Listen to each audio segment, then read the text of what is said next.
Olá, boa tarde, sétimo ano. Estamos juntos para mais uma aula de ciências referente ao dia 20 de julho, ok? O assunto da nossa aula de hoje é o estudo do filo dos platelmintos. Nós já estudamos sobre poríferos, estudamos sobre quinidários e hoje mais um filo entra em estudo, os platelmintos.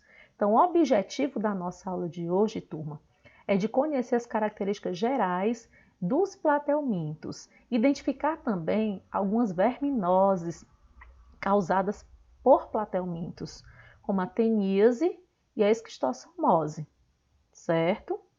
Então, assim, platelmintos, né, é o nome de um grupo de vermes de corpo mole e geralmente achatado, que são em sua maioria parasitas de outros animais, ok?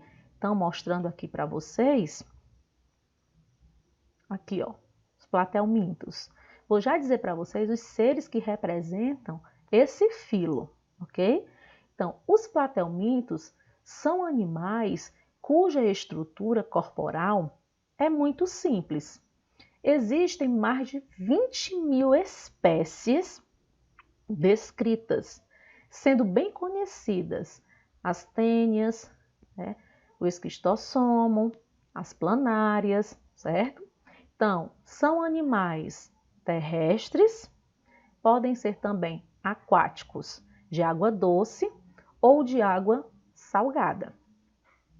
Tem o corpo com simetria bilateral, quer dizer o quê? Simetria duas, né?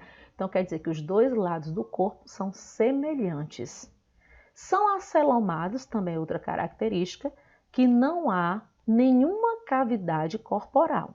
O espaço entre os órgãos é preenchido, no caso aí, turma, pelo tecido conjuntivo, certo? Outra característica é o sistema digestório incompleto.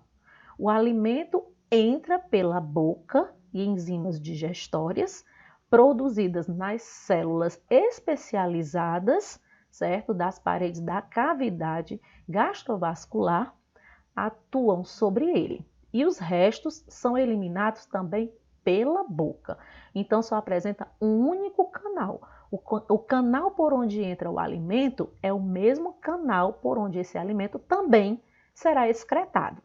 O sistema circulatório ausente, a cavidade gastrovascular é muito ramificada, nesse caso, e leva os nutrientes direto às células do corpo. Sistema respiratório ausente, trocas gasosas são feitas diretamente entre o ambiente, no caso aí, e as células, ok, do corpo. Levando em consideração o sistema reprodutor também. Então, a reprodução pode ser assexuada, como em algumas planárias ocorre por fragmentação, ou sexuada. Algumas espécies, no caso aí, certo, de planárias e tênias, são monóicas, ou seja, hermafroditas. E os esquistossomos são dioicos. As planárias têm fecundação interna, ou seja, a fecundação acontece dentro do corpo da fêmea, desenvolvimento direto, no caso aí, enquanto os outros passam por fases larvais, fases de larva, né, no desenvolvimento. Com relação ao sistema nervoso, que é uma outra característica dos platelmintos, possui um par de gânglios, nesse caso, certo? E esses gânglios cerebrais ligados a dois cordões nervosos, dos quais partem nervos para todo o corpo, levando a estímulos que são captados pelas células sensoriais que eles apresentam. Então, aqui, vamos iniciar com o estudo, né, das planárias, ok? Então, aqui, observando as planárias, nós temos aqui os ocelos, certo? Que são estruturas responsáveis por perceber, né, a luz solar, certo? Mas são incapazes de captar imagens. Nós temos aqui o poro genital, certo? Que é o orifício por onde acontecem as trocas dos gametas durante a reprodução. Ela apresenta aqui um tubo, certo? Que é estendido para fora do corpo, que fica sobre o alimento, que é a faringe dela, a planária.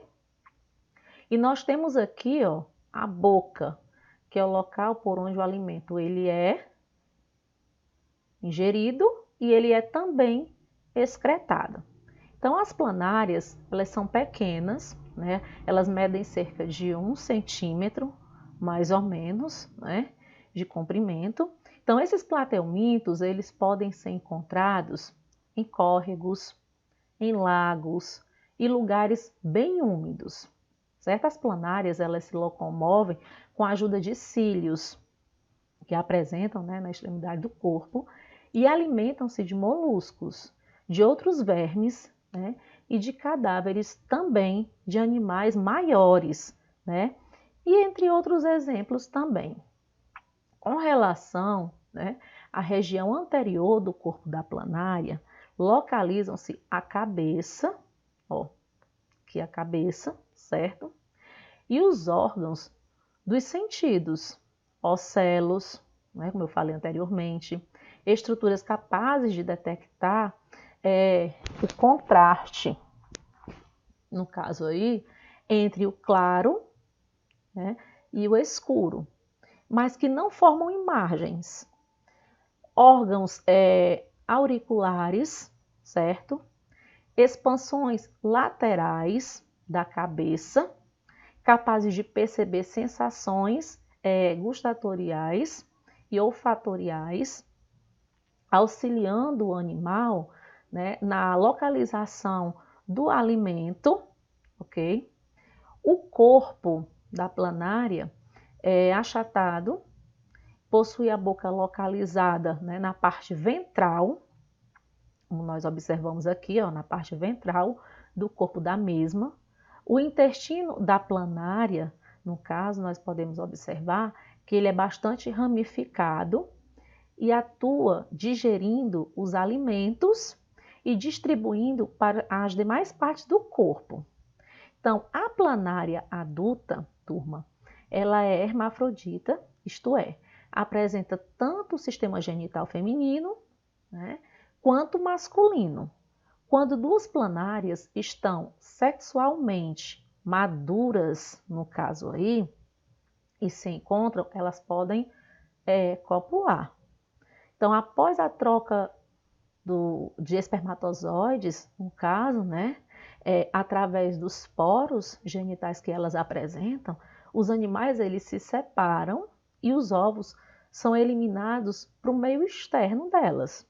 E no interior de cada ovo, né, encerrado em cápsula, desenvolve-se o embrião, que se transforma em uma jovem planária. Deixando bem claro para vocês uma outra característica, que as planárias elas têm um grande poder de regeneração. Como assim? Ah, peguei aqui uma planária e parti ela em vários pedaços, né? Então significa dizer que com o passar do tempo, certo? Esses pedaços irão dar origem a uma nova planária, certo? Então aqui, levando em consideração também a tênia, certo? Então, a tênia, ela é um verme, a tênia é um verme e ocasiona, né, a teníase. Então, a teníase, ela é uma doença causada por esse verme, que é uma espécie de platelminto, um parasita intestinal aqui, ó, no intestino, certo? Delgado, no caso aqui, né? E, simplesmente, esses indivíduos, como a tênia, eles não possuem sistema digestório, no caso aí, né?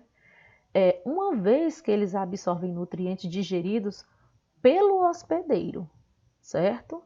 E o hospedeiro é o ser humano. Nós temos a tênia solium, né?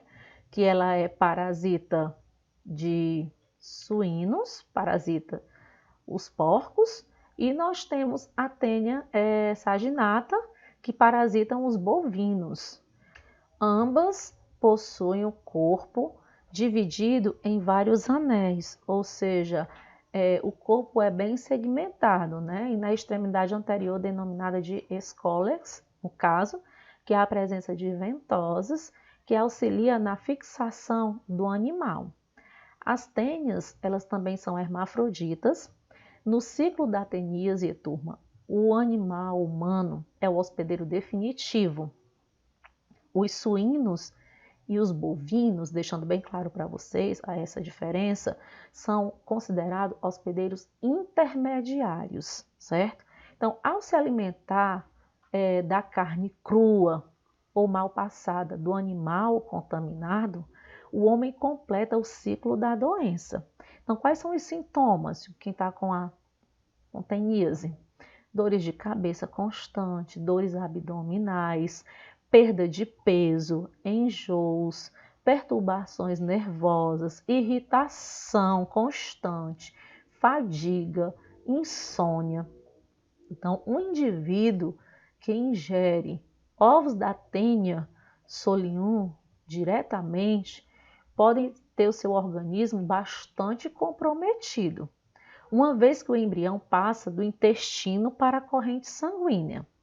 Com auxílio de suas ventosas, que vão se prendendo às paredes e principalmente dos ganchos que apresenta, pode se alojar no cérebro, olhos, pele ou músculos, inclusive do coração, podendo conferir ao portador quadro de cegueira, quadro de convulsão, ou até mesmo levando à morte do indivíduo.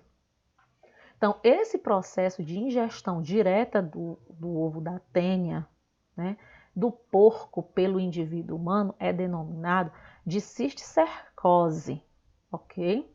Então, as medidas de prevenção incluem saneamento básico adequado, tratamento de água e esgoto.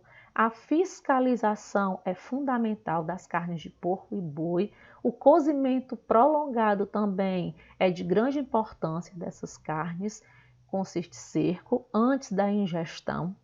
Tratamento de doentes e bons programas de educação, no caso aí, e sensibilização, incentivando bons hábitos de higiene no dia a dia. Outro platelminto, a esquistossomose, né? O esquistossomo. Então, é uma doença parasitária que também é popularmente conhecida como a chamada barriga d'água ou doença dos caramujos. Então, o esquistossoma mansoni, ele é um platelminto, no caso aí, certo? É um verme achatado de pouca espessura. Então, existem diversas espécies de platelmintos e eles vivem principalmente em ambientes aquáticos. No caso aí, oceanos, rios, lagos e até mesmo poças de água. Também pode ser encontrada em ambientes terrestres bem úmidos. A maioria dos platelmintos, eles costumam parasitar os animais vertebrados, como o ser humano. Então, no caso do esquistossomo, a fêmea, ela é maior do que o macho e ela fica acoplada dentro dele. E aqui eu trouxe para vocês o ciclo, né, da esquistossomose.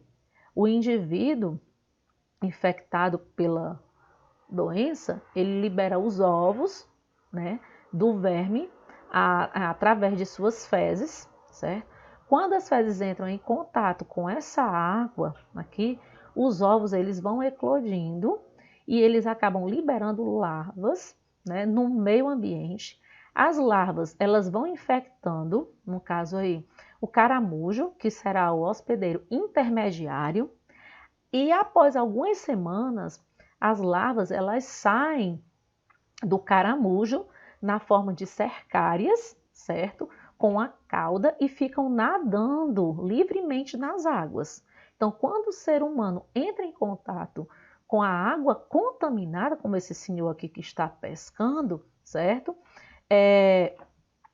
Pelas cercárias, elas vão, né, e penetra pela pele do indivíduo, né, pelo pé, certo?